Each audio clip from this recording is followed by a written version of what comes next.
Yes, we are recording now. Okay. So welcome to the briefing on the Presidential Management Fellows in Pathways program. I'm Denise Fowler. I'm the Director of Career Development and Alumni Services at the Trachtenberg School of Public Policy and Public Administration at GW. I have been doing this presentation for many years here and have been involved in the program for about 20 years. And joining me today are two of my colleagues at the Elliott School who will be taking a lead more in the panel, the alumni panel for the next part. We will answer as many questions as we can here today, but I also encourage you to reach out to PMF because they are the experts and to save some of the questions that would be appropriate for our wonderful panelists. So with that, I'm going to go ahead and get started. So the reason today that I don't just cover the PMF is because it really is important for people to understand the role of the internship program and recent graduates in leading up to the PMF or as alternatives. So I just like to make sure we touch base on that first. So this will be the focus, the PMF. I know a lot of you are here as that is your primary interest and your focus, but I just want to make sure people have the understanding of everything else within the Pathways program. So the internship program's open to all students. I highly recommend if you are thinking and have an interest in PMF to consider starting to get an internship. I have seen students take an internship and then end up getting PMF and turning that role into a PMF position. It also gives you some great experience and they're paid, really wonderful opportunities. You can find them the same place you find others, USA Jobs, search for Pathways internships.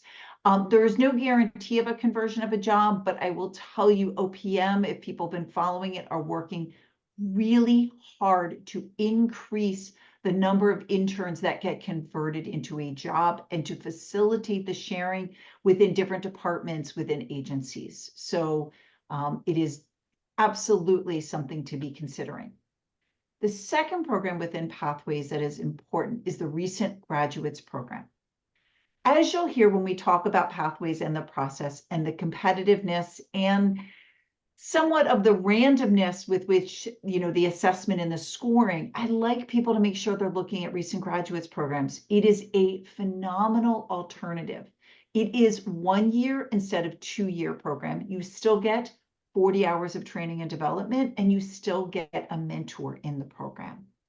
So this is really good to know in terms of how to find these and what they are. Certain agencies are using recent graduate programs more than other agencies, but if you search on USA Jobs, you will see, search for recent graduates, you will see that. And what's great about the Recent Graduates Program, similar to PMF, is you're only competing within people within 2 years of graduation.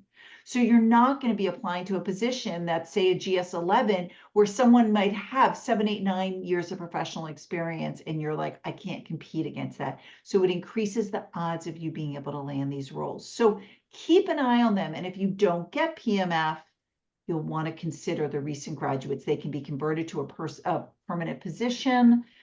Again, the same thing, look on USA Jobs for recent graduates. Now with that, let's talk about the PMF program. It has been around for a long time. You occasionally might hear somebody, just as an FYI, if you've been following this for a long time, that's called PMI is what it used to be called. So if you hear somebody in government that was a PMI, it's the same program. It's gone through several reiterations and revisions in the 20 years I've been working in this field. Some of things have stayed the same. Some of this is still the same. 2 years paid, benefits, full-time, open to all disciplines, eligible for non-competitive conversion. It is no longer mandatory, but I will tell you in my years of doing this, I cannot think of anybody that has ever done PMF and that wanted to convert it that didn't convert it into a position. So this is a snapshot of where fellows work. You can see to get an idea of which agencies tend to use PMF programs a little bit more than other agencies. There are certain agencies that don't. For example, GAO has their own professional development program. It's called PDP, kind of similar to PMF. They're not eligible. People can't go to PMF to go if you want to go to the GAO. So some agencies have a lot of opportunities. Some agencies have smaller opportunities. You can see something else to keep in mind from this slide. They're not all in DC. Yes, more federal agencies are here. I have seen and worked with people that sometimes you hit a different ceiling if you're in different parts of the country, but depending on what agency you want to be in and where you want your career to build, you can have a wonderful PMF experience outside the DC area. Again, just kind of a snapshot from PMF provides this around the number of applicants, the number of finalists, again, broad academic disciplines, broad academic institutions, and number of veterans, just so you can see and have an idea for this. Okay, again, a little bit of a snapshot of geographically where they work to give you an idea. Yes, most of them in this area, but you can see there's other places. Like, for example, you saw that CDC was one of the agencies that was very big. So no surprise that Georgia takes up a big piece of the pie because the CDC has a very important space down there in Georgia. So you can kind of get an idea thinking about where you want to go. So let's dig a little bit more into it. You saw the application just opened. Very tight time frame until Wednesday, September 18th. Approximately 4 to 6 weeks after the application closes, people will hear whether they'll be selected as a semifinalist. We'll talk a little bit more about those details momentarily. Then you have these interviews, and then by early February 2025, the class is announced. Big picture about PMF. So it's 160 hours of formal training over 2 years. Individual development plan, mentor. The rotation is probably one of the biggest advantages to doing PMF. I have seen people do some really incredible rotations, sometimes within their agency in a different division, sometimes outside their agency. We've seen people do rotations out of the country. There is also, depending on your supervisor, your colleagues, the work that you're doing, you can have some optional other rotational opportunities. And within that, they're often, because of the training, I've heard from people, there's a really strong network that gets built up of other PMFs. So your initial appointment is either a 9, 11, or a 12. I think several years ago, they were more skewed to giving people a GS9. I think as the government is recognizing how important it is to be competitive, they are seeing more opportunities once you get your fellowship, or once you become selected as a fellow, for an 11. So that's a really amazing opportunity. And then it is that career trajectory we'll talk. If you start as a 9 to go to an 11 and a 12, and then a potential promotion potential up to a 13. This is new, the regulations, that if a fellow needs to have a part-time schedule for up to 6 months. And again, please note that these salaries are based on the metro area in DC, and they are adjusted for different parts of the country. So same federal benefits. The student loan repayment program is pretty incredible. So you'll want to look into that. Health and dental, paid vacation, life insurance. So we all know federal government has fantastic benefits. If you're a law student on here, it is important to note that we have had a lot of law students become PMFs, get PMFs from GW around the country. But it's not to be a federal attorney. It is a different appointing authority. So it is not to provide training for people to become an attorney, but people do go through the PMF and in a variety of roles. And one of the panelists here today is a GW alum that is a law grad. So you'll want to talk to your law school. If you're a law student, you'll want to talk to your career center to make sure you have a sense of what would be available to you if you got PMF. Eligibility. As long as you are expected, if you're a grad student, to complete by August 31st, or if you're somebody on here and you're an alum, completed your advanced degree within those years. This bullet is really important. You either have to be a US citizen or have the ability to be able to legally work in the United States for 2 years. So that's really critical. Dual citizenship holders might have to renounce, and you can apply multiple times. I've had many people who've applied and maybe gotten it on their second or third time. So don't be discouraged if you don't get it. We'll talk a little bit more about the assessment and why. Some general tips. The third bullet is, to me, one of the most important. I've seen people who wait till the last minute.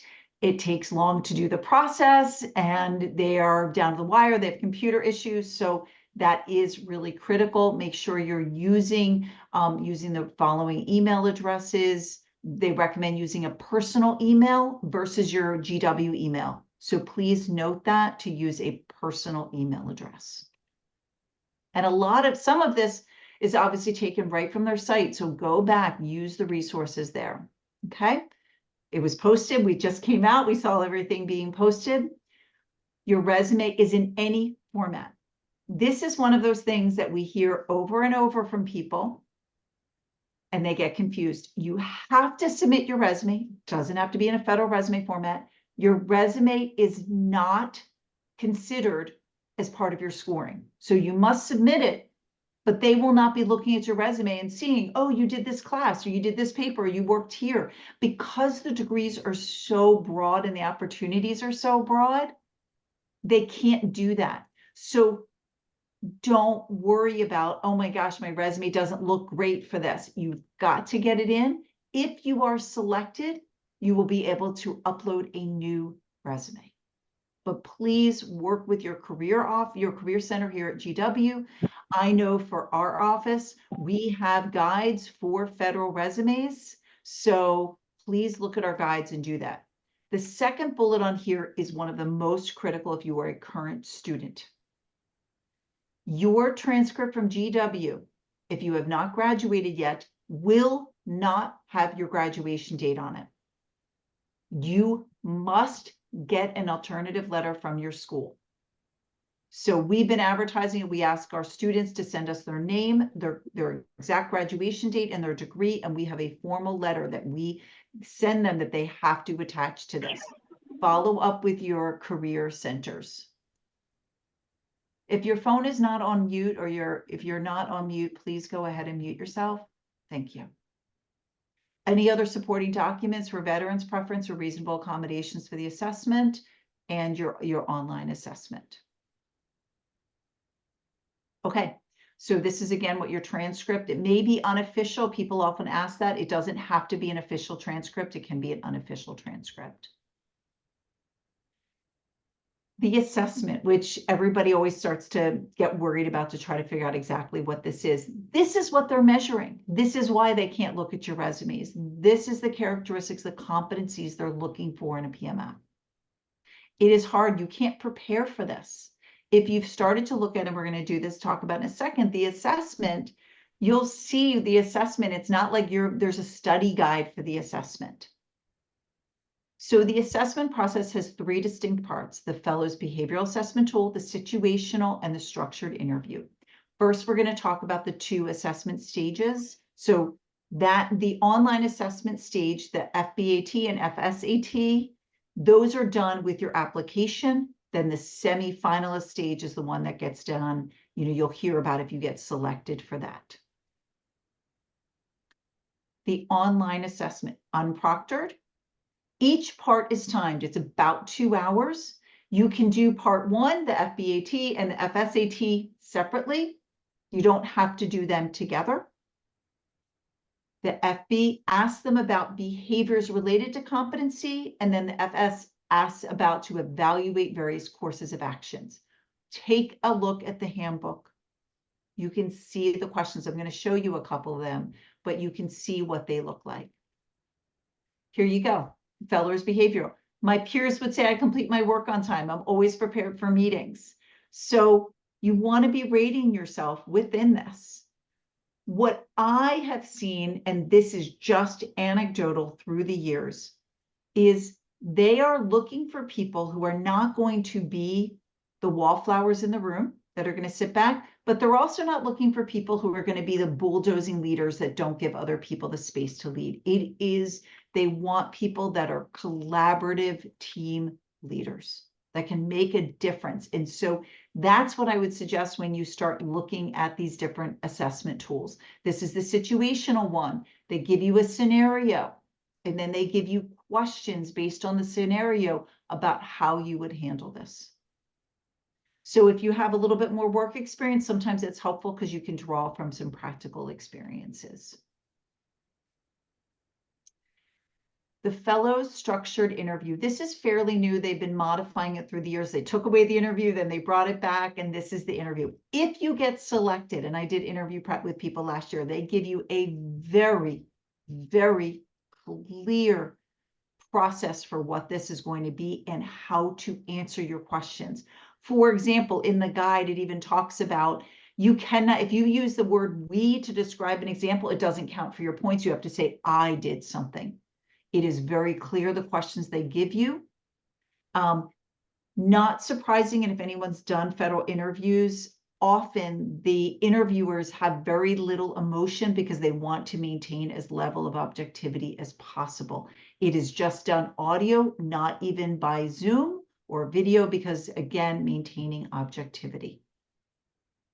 So if you get selected for this stage, reach out to your career center to do interview prep. It can make all the difference. So what are they assessing on? Do you meet the requirements? Do you have the completed application? Your online assessment. Those are the three things that get you to be a semifinalist. Again, you notice it is not your resume. It's not your GPA. So you have all of those, and then the total number. So then you have the interview, and then the total number of finalists authorized will be, and that should say, I'm sorry, will be announced in February 2025. Sorry, I forgot to change the last year on that. So the class will be announced in February 2025.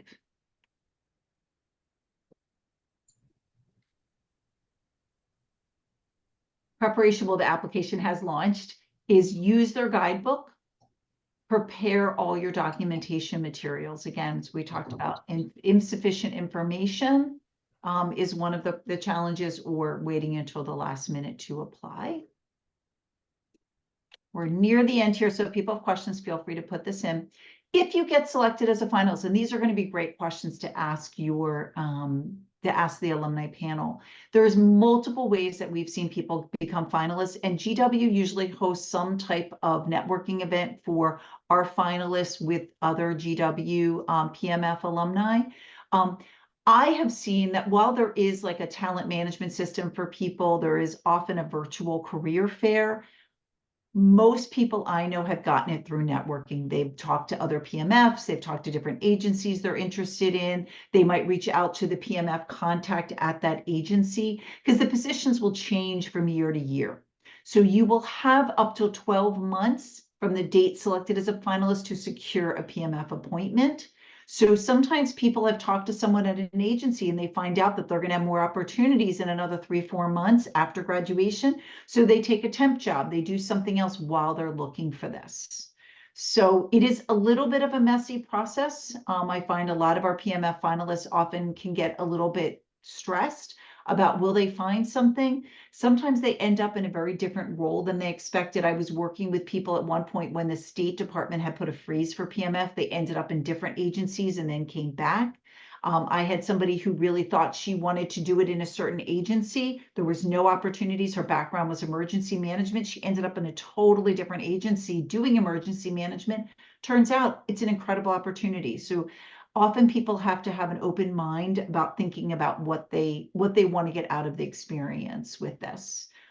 So occasionally an agency can get an extension, but generally you're getting it between those 12 months that you need to find the position. And here is the link. If you have questions, while all of us in these career centers, this is what we do, I also recommend reaching out to their office. They are the experts in this. I have worked with them. I have reached out to them in the years. They are responsive. They're probably inundated with requests, but they are responsive. So use the website, look at all these materials that they have on their site to make sure you are getting the best answers possible. So with that, I'm going to take a pause and see what questions we might have before we move into our panel. Feel free to either type something into a chat or raise your hand. I see a couple hands raised. The first one I see is going to be Ellie. Hi, I was curious if you are selected for being a finalist, whether they allow for preserving activity. Let's say if you get offered a clerkship, um, do they still keep you as a status of a finalist, or how does that work? You have the 12 months. You have the 12 months to be able to get it. So if you get something, but if you can't do it in that, I am almost positive that you would still have to have reapply. And I've seen people who've ended up reapplying. So there's a limit to that 12 months. So again, if you end up getting like a clerkship and want to do it for if it's 6, 9 months and then try to be finding a position that does when you finish, you still have that year. And that Thank you. sounds like, Ellie, that if you're law school, if it sounds like it from saying clerkship, I would definitely reach out to your law school advisors because they are going to be the experts on that. Next person I see is Jerry Kibit. Hello, ma'am. Hey, I do have a question in regards to veterans' preference. For those who are still active duty in the military, what documents specifically do they need? Because when I was going through the frequently asked questions, they mostly wanted something that had the characterization of discharge. So what happens in the event that you are still an active duty You can military member? extend that if you are still active duty, like you can actually, if you saw one of the slides, I think it's active duty, you can continue to apply up to 7 years after graduation Okay. for active duty. So what happens, because for example, in my case, my contract is about to be over, I believe next year, sometime in the summer. I will not be able to have the characterization by the summertime. So what can I provide at the moment to support that? That's a really technical question. I actually Okay. would defer to the PMF office. Okay. That's a very, very technical question, and I don't know the answer to that. Okay. Because I've had people military, but that's very technical. I would definitely reach out to them. Sounds good. Thank you, ma'am. Sure, I'm sorry I don't have that. Joseph is next. Hi, thank you for giving us your time today. I actually have a Sure. question that was formed after your remarks about folks that had made some sort of connection or became finalists, were selected, and then were allotted for spots with the State Department, but those spots closed. Will the election have any sway on the results for the PMF? I don't know if that falls under the purview I of don't the know if departments they or. will have I don't think the elections will have sway for the I mean, it's a very valid question because when you think about now the timing, it's interesting because when this happened, the PMF results came out earlier. So they actually came out, the last time this happened was in 2016 when certain agencies were no longer taking PMF. Right. But I'm almost positive when that happened, the way that the process was is the results came out after the election, but prior to inauguration. But because they do base the number of finalists on the agencies, what's available. I don't know, depending on the administration, if an executive, decision is made about certain agencies, if that will affect it. Interesting. Okay, well, thank you for letting me know. Yeah, I don't know because they do base, they don't want, for example, they don't want to take, 1,000 finalists if you only have 300 agency spots. Like that would just be setting up the PMFs to have an unsuccessful experience. But because now the results don't come out until February, which would be after inauguration, I think that would be very quick. And I would imagine that most agencies would still be anticipating that even if the administration, changes in a way that certain, departments are no longer in operation, that it wouldn't be that quick. But again, it's a great question. Okay, well, thank you. You're welcome. Trenton. Hi. Yeah, so I wanted to ask because it really sounds like resumes are kind of de-emphasized. should we be more I mean, does it come in at any point in the process, or should we just be almost entirely focused on, the behavioral interview, the situational one, and the final interview? Yeah, the assessments, you're focused on the assessments. Yeah. And then the interview, the resume comes into play. You have to put what your area of interest is and, your specialization, your degree, but the resume is not going to be coming into play. So, because the reality is by the time you even apply, if you become a finalist, you'll have had, a semester and a half of experience additional, right? Or if you're an alum and you have more experience, so that's why you would always be updating your resume. Got it. Thank you. And I saw a question in the chat regarding the GS 11 and 12, or most positions in 9. I am definitely seeing more now of an 11 and 12. Again, I've been doing this for almost 20 years, and I think because honestly, the federal government, needs and wants young graduates in these roles and is recognizing to be competitive, they need to be having, in all ways, in particular with PMF, people coming in at higher levels. We are seeing more opportunities at the 11 and the 12, and particularly the 11. And you can even, if you got an 11, you could try to negotiate for a higher step within that grade. You might come in at a GS 11 at a 4 if they're not willing to bring you in as a GS 12. So I am seeing more of it.